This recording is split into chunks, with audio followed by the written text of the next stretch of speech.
In today's video, I'm going to teach you how to use Substack as a reader. Substack is a place where writers share newsletters, essays, and ideas directly with readers. You don't need to be a writer to enjoy it. This guide focuses on how to explore content comfortably and find topics you care about.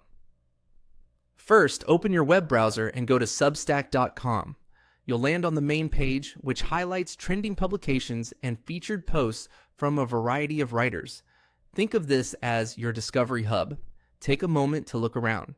You'll see publication titles, short descriptions, and preview images that give you a feel for the voice and focus of each writer. If a headline catches your eye, click it to open the full post. Inside a post, the layout is clean and readable. Use your browser's zoom if you prefer larger text, and feel free to scroll at your own pace. Many posts include an estimated reading time, so you can decide if you want to dive in now or save it for later.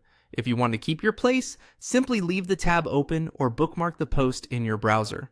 If you'd rather not browse the home feed and instead want to jump straight to a topic, head to the search bar at the top of the page. This is where Substack really shines for readers. Click into the search field and start typing a theme, niche, or keyword that interests you. Anything from technology to cooking to personal essays. Press enter to see results across posts and publications. You can scan the titles and snippets to quickly judge whether a post fits what you're looking for.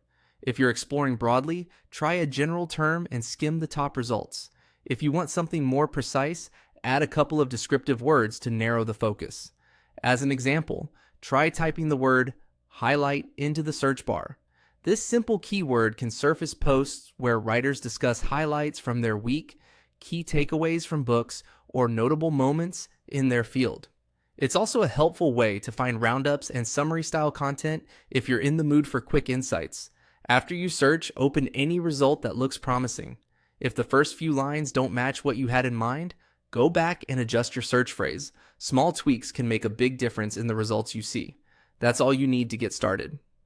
Visit Substack, browse the front page to discover posts, or use the search bar to zero in on topics you care about. Enjoy exploring and happy reading.